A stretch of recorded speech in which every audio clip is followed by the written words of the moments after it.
overfunctioning can make you indispensable and invisible at the same time. People know what you do for them, but they might not know you. They might not know when you are scared, when you need support. They might not have any idea about your dreams, why you're so tired, or what you wish someone would take off of your plate. And a contributing factor to that might be that you're not showing them. Because when we don't ask for help, we don't make room for other people to support us and care for us. You continue presenting yourself as the person who can handle everything, and then you feel unseen when people see you as the person who can handle everything. Often, the person who appears to need the least is the person who has simply learned to survive with their needs unmet. Welcome to Grow with Robin Breckenridge, a podcast about stepping into the most fully expressed, aligned, and conscious version of yourself. Here, we dive into the real work of personal growth, establishing boundaries, understanding your patterns, building self-trust, healing emotional wounds, and creating relationships that feel safe, authentic, and fulfilling. I'm Robin, a life and relationship coach, and in each episode, we'll explore the tools, insights, and conversations that will help you not just improve your life and relationships, but truly transform them. You don't have to just go through it. Let's grow through it, and let's do it together. Hi, everyone. I heard from a lot of people who listened to last week's episode. You know that one about codependency, that little topic, that little relatable topic? And most people's response to last week's episode was last week's podcast episode, because we might have stumbled upon some truth. And I know that when I cut myself off at about an hour, that I wanted to do some additional episodes talking about codependency and codependent related topics and patterns. So to recap, last week, we talked about codependency as chronic self-neglect. And we talked about how codependency does contain love and often care, loyalty, and commitment, but that it always requires you to abandon yourself. And that's how we differentiate between a loving action and a codependent action. So today I want to talk about one of the most common ways that self-abandonment shows up in our relationships, overfunctioning. This is something that I have been working on myself. I've had a lot of lessons around overfunctioning, and I see this all the time in individual sessions. I see people working harder than their partner for their partner to get healthy. I see people working harder than someone else to heal their partner's trauma. That might look like you finding the therapist or the coach, sending the resources, explaining the patterns, and trying to convince someone that their life could be different. I often see people becoming the therapist to their partner, their parents, their siblings, and their friends. They are holding everyone's feelings, helping everyone understand themselves, and constantly trying to move people towards healing. I also see people carrying nearly every practical responsibility in a relationship or a family, while also carrying most of the emotional responsibility and load. They manage the home, the money, the kids, the calendar, the conflict, the repair, and the connection. They don't ask for help because they are so used to no help ever coming. And eventually, all of us overfunctioners find ourselves living in a constant state of exhaustion, burnout, and resentment. As an overfunctioner, you may think, why am I the only one that cares about this? Why do I have to do everything? Why does everyone come to me? And where is anyone when I need taking care of, help, or support? I want you guys to pay attention to what you complain about and what you feel resentful about, because there is a need underneath a complaint. There is a need underneath resentment. Maybe you need support, rest, someone else to take initiative. Maybe you need to feel considered without having to ask repeatedly. Maybe you need to stop being the person who holds everything together.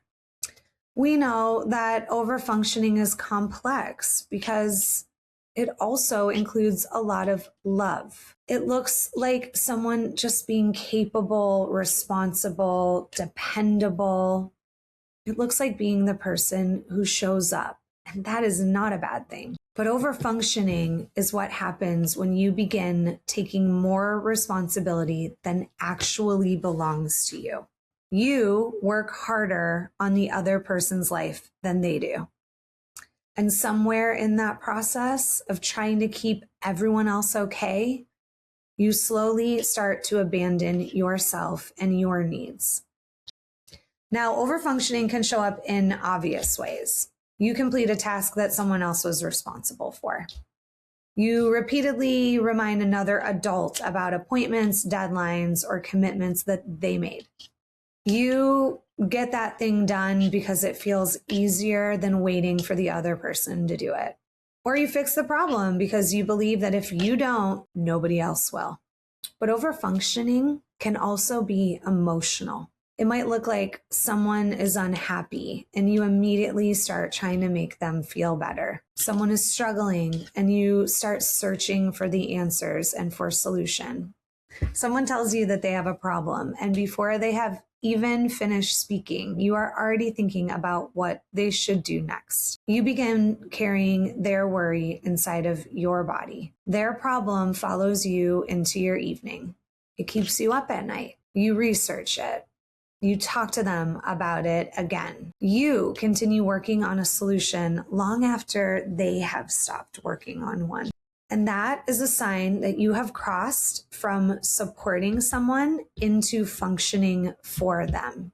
Remember, support, don't fix or save. Maybe your partner says they're unhappy at work. You immediately jump into action.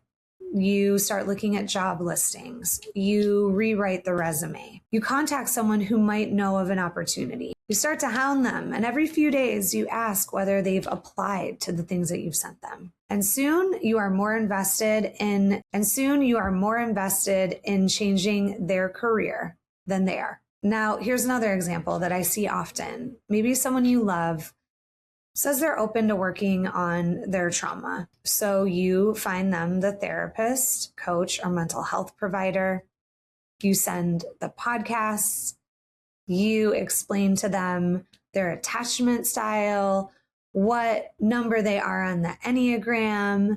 You try to help them connect the dots between their childhood and their behavior. And you keep trying to move them towards healing while they continue resisting the actual work. Maybe you have a friend who repeatedly experiences the same crisis over and over. You listen for hours. You help them understand what happened. You offer advice. You help them create a plan. Then they do the same thing all over again. And at some point, you realize that you are working harder on their emotional health than they are. I know from personal experience that overfunctioning can also show up in parenting. You become more invested in your child's grades, sports, opportunities, or future than they are. That is my internal boundary that when I'm working harder than my son, it's time for me to back off. And that is hard because I have been the person that keeps track of every grade, every assignment. And if anybody knows this next example, it's me. Overfunctioning can also show up in parenting. The way that it shows up is maybe you are more invested in your child's grades, sports, opportunities, or future than they are. You keep track of every assignment. You communicate with the teachers and the adults. Now, if it's a child, that's totally understandable. I now have a teenager. This kid can write an email. This kid can talk to his teacher if there's something going on. But I have found my own self in times where I'm reminding repeatedly that I'm stepping into rescue when my child hasn't, prepped for a presentation or a paper or a test. And I can tell you that the fear underneath the motivation to overfunction is real. I do not want my child to fail. I don't want him to lose an opportunity. I don't want it to negatively impact his future.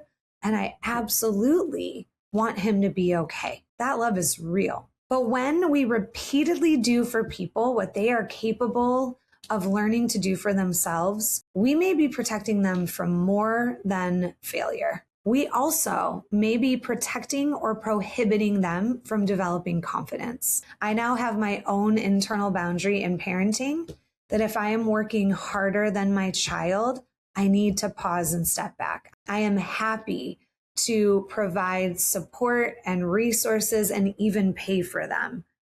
I am not willing to work harder than you. Now let's talk about underfunctioning, because this is the other side of the relational pattern. Someone who is underfunctioning may consistently carry less responsibility than belongs to them. And that might look like them waiting to be told what needs to happen instead of taking the initiative. They may depend on someone else to remember, organize, initiate, or follow up. They may repeatedly start things and not finish them. They may avoid making decisions because they are afraid of making the wrong one. They may say they want something to change while taking very little action to change it. Now, this doesn't automatically mean that they're lazy or intentionally taking advantage of someone. Some people underfunction because they don't trust themselves. Some people grew up in highly controlling or critical environments and learned. Some people grew up with highly controlling or critical parents and learned that someone else always knew better. Some people who overfunction were never allowed to make mistakes, experience consequences, or develop confidence through trial and error. Some people genuinely struggle with their mental health, their bandwidth, their emotional regulation, or executive functioning. Understanding where underfunctioning comes from helps us hold compassion.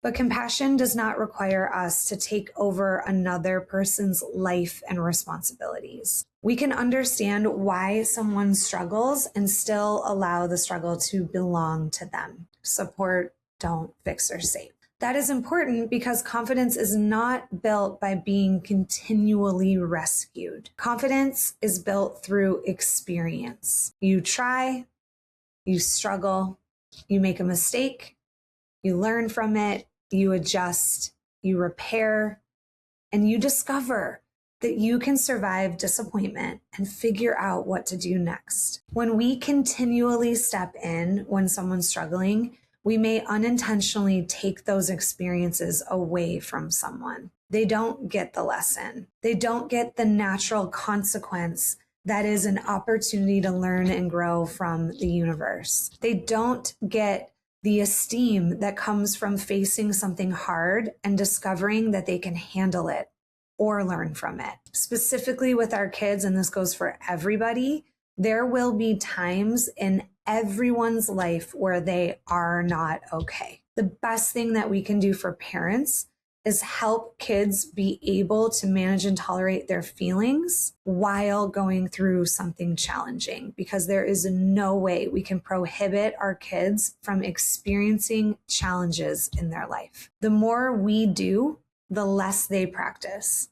The less they practice, the less confident they may feel. Then their lack of confidence makes you even more certain that they need you to take over. And the cycle continues. Now, there's an equation that maths every time. If you are overfunctioning, someone else is underfunctioning. And it becomes a relational dance. One person starts doing more, the other person starts doing less. Then the person doing more becomes anxious and resentful, which causes them to manage, remind, and control even more. Then the person doing less may begin feeling criticized, incapable, or managed, so they withdraw further. The overfunctioner says, I have to do everything because they never follow through. The underfunctioner says, why should I try? They're just going to take over and tell me I did it wrong anyways. Eventually, both people begin using the other person's behavior to justify their own. And it doesn't mean that you've caused another adult to be irresponsible. This does not mean that you caused another adult to be irresponsible. There are people who will avoid responsibility whether anyone rescues them or not. That's why we're always collecting data in our relationships. And in addition to collecting data on other people, we do have to honestly look at our own participation in the pattern. For instance, when you remember everything, they don't have to learn how to create systems for remembering.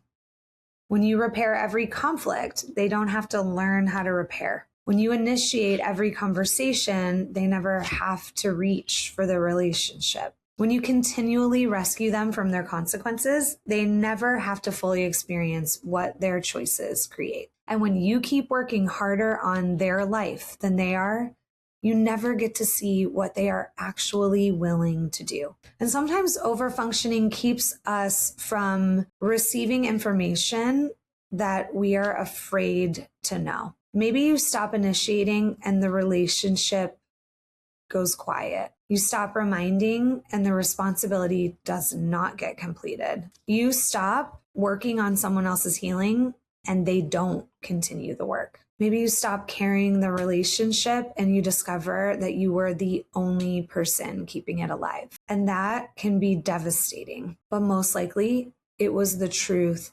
anyways. Your overfunctioning was just keeping you in denial about the capacity of the other person.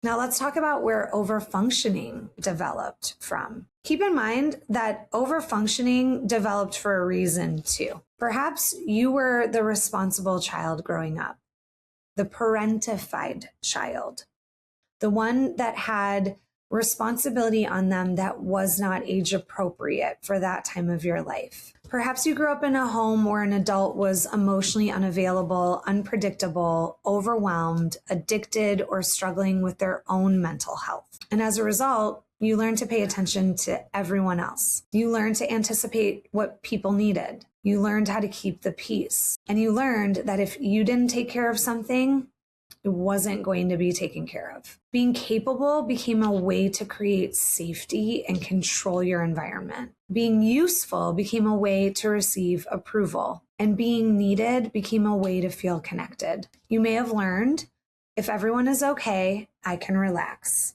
and I can be okay. If I stay ahead of every problem, nothing bad will happen. If people need me, they won't leave me. If I'm useful enough, I will be valuable. And this is where overfunctioning becomes deeply connected to codependency. Codependency is chronic self-neglect. Remember, we'll leave our pillow in codependency. It's the pattern of organizing yourself around someone else while moving farther and farther away from yourself. And that's what the pillow analogy shows us. We get real good at knowing what everyone else needs, what they should do, what they're feeling, what problem needs to be solved next, but you might not have any idea of what you need. Or maybe you know exactly what you need, but you've convinced yourself that it can wait, and we prioritize the needs of others. And here is why overfunctioning sucks. Because overfunctioning can make you indispensable and invisible at the same time. People know what you do for them, but they might not know you. They might not know when you are scared, when you need support. They might not have any idea about your dreams, why you're so tired, or what you wish someone would take off of your plate. And a contributing factor to that might be that you're not showing them. Because when we don't ask for help, we don't make room for other people to support us and care for us. You continue presenting yourself as the person who can handle everything, and then you feel unseen when people see you as the person who can handle everything. Often, the person who appears to need the least is the person who has simply learned to survive with their needs unmet. Now, resentment is one of the clearest signs that something needs to change.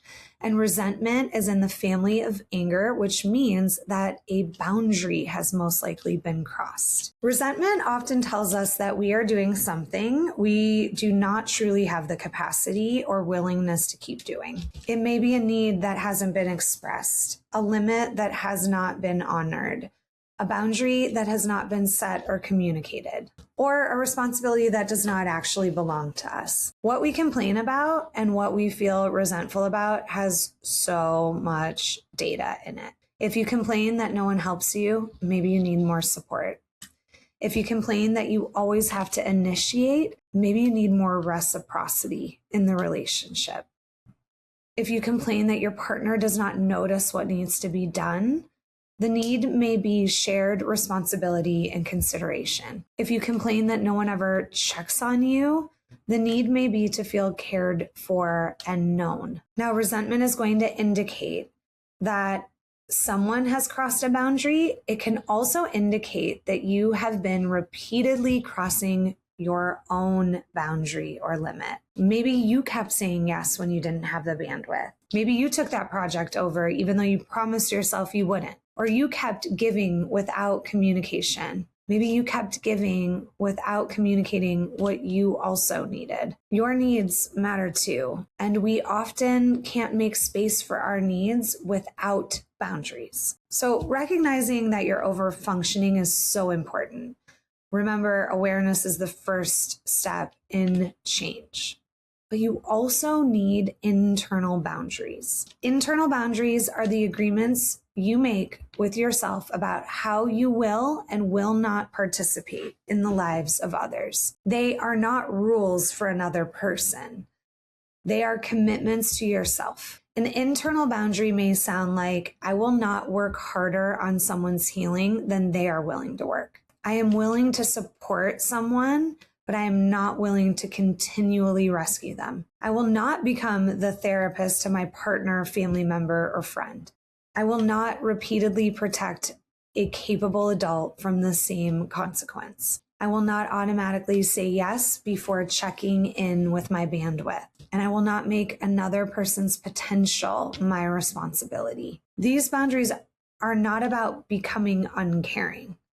They're about being honest about where your responsibility ends and another person's responsibility begins. And to bring the pillow analogy in, it's keeping one foot on your pillow, one foot on the relationship pillow. Support says, I will walk beside you during this hard time.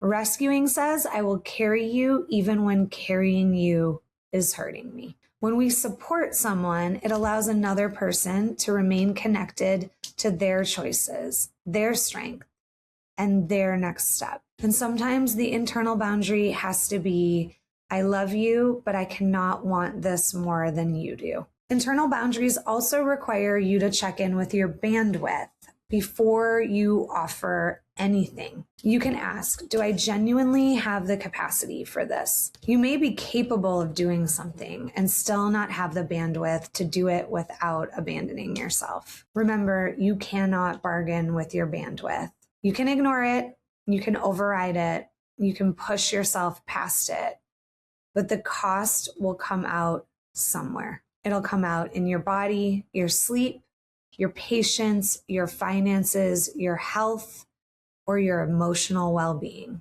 An internal boundary communicates to yourself that your needs do not become less important because someone else has a need. It sends a message to all parts of you that you are allowed to consider yourself before offering your time, energy, money, or your emotional capacity. And contrary to how some of us show up, you don't have to wait until you're completely burned out to create a limit. Now, interrupting this pattern can become very uncomfortable for the person who's over functioning because your internal boundary is not only about what you stop doing. It is about what you are willing to feel while you stop doing it. So you may have to tolerate guilt, disappointing someone, watching someone struggle without immediately moving in to make it better. And that does not mean you are abandoning that person. It means that you are loving that person enough to allow them to navigate their life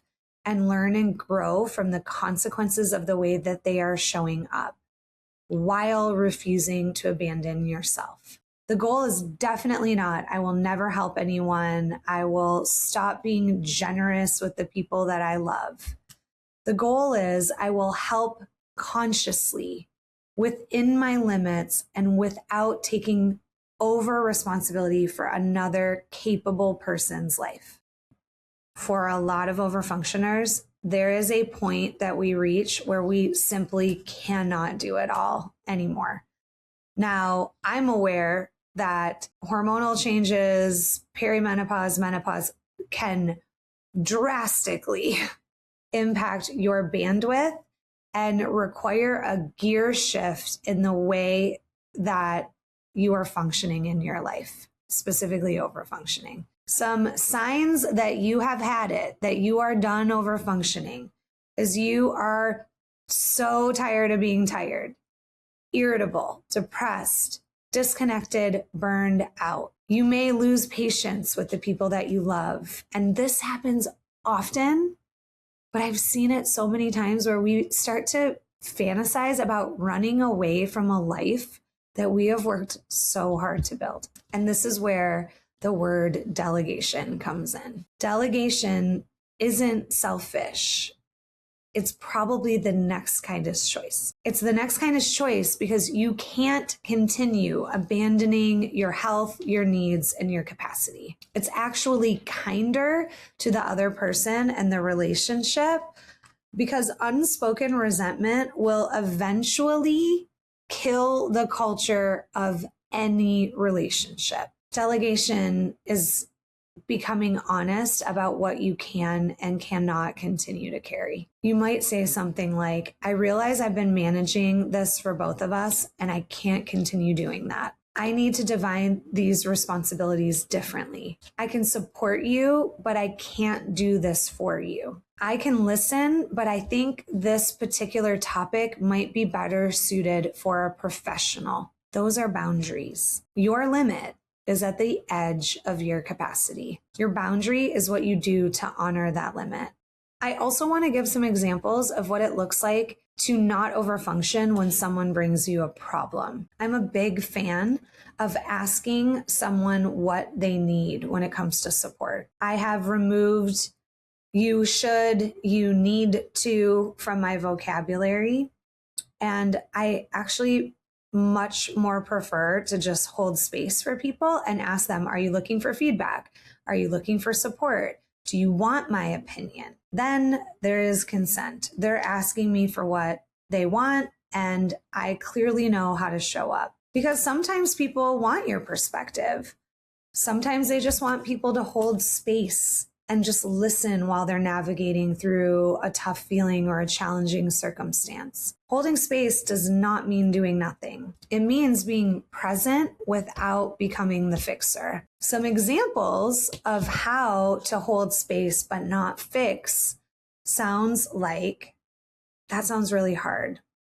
I understand why you feel overwhelmed. What feels like the hardest part? What do you think your next step may be? How can I best support you during this challenging time? That again, if we bring in the pillow analogy, is one foot on your pillow. You're staying connected to you, your limits, yourself, and putting one foot on the relationship pillow for the ours part, because there is a yours, theirs, and ours. There are some times in our life where we need an ours, O-U-R-S. We need someone else's feedback, opinion, advice, but we don't need people to save us. That's the shortcut. Remember, the lessons keep knocking. We're not going to prohibit someone from learning lessons that they came here to learn. We're just prolonging it. So you don't have to be anyone's therapist or coach. You don't have to make their emotional work your responsibility. You don't have to try to heal someone who has not decided to make their healing a priority. You can support someone without giving your opinion, feedback, or telling them how to avoid any type of uncomfortable experience. You can care about someone else's pain without making it your job to remove it. So I want to leave you with an invitation. Look at one thing that you have been complaining about or one area of your life where you recognize that you feel resentful. Get curious. Is there a need underneath it that you can identify? What responsibility are you carrying? What internal limit have you continued to cross? What have you needed but not yet asked for? Choose one place to make a different decision this week. Maybe you can ask for help, delegate, communicate a boundary, stop giving advice if it wasn't requested. Take care of yourself while someone you love is struggling. Take care of yourself while someone you love is struggling and discovering their own strength. Or you could put down one responsibility that was never truly yours. And if the guilt comes up or the fear comes up, remind yourself, I am not abandoning them. I am no longer abandoning myself. Let me be so clear. I don't want anyone to be less loving, to care less, to believe in people less. But love does not require you to become everyone's therapist, manager, motivator, and rescuer. Love does not require you to work harder on someone's life than they're willing to work. Love does not require you to live in exhaustion while everyone else gets the benefit of your capacity. The overfunctioner deserves to be known for more than what they provide. The underfunctioner deserves the opportunity to struggle, learn, repair, and discover their own confidence. And relationships deserve the chance to become more mutual. You can't do it all. Sorry to be the bearer of bad news. Your needs matter too. Your limits matter. And your bandwidth matters. Delegating might be the next kind of choice. Setting a boundary may be the next loving choice. And allowing someone else to carry their own life may be the very thing that allows both of you to grow. As always, thanks for being here. We're going to talk a little bit more about codependency. So I'll see you next week. Take care. That's it for today's episode. Thank you so much for being here and for doing this work. If this episode resonated with you, I'd love to hear your thoughts. Come connect with me over on TikTok at Robin Breckenridge or Instagram at Coach with Robin, where I share even more insights, tools, and conversations around boundaries, self-trust, relational healing, and so much more. And just a quick reminder, this podcast is for educational and personal growth purposes only. The insights and tools I share are based on my experience as a life and relationship coach and are meant for general guidance. Each person's story is unique, and the nuances of individual experiences can't always be addressed in this format. What's shared here may not be applicable to every situation, especially those involving abuse, oppression, severe mental illness, or systematic harm. If you or someone you know is in crisis, please seek support from a qualified mental health professional or emergency resources. Thank you for listening and for showing up for yourself in this way. Take care, and I'll see you next time.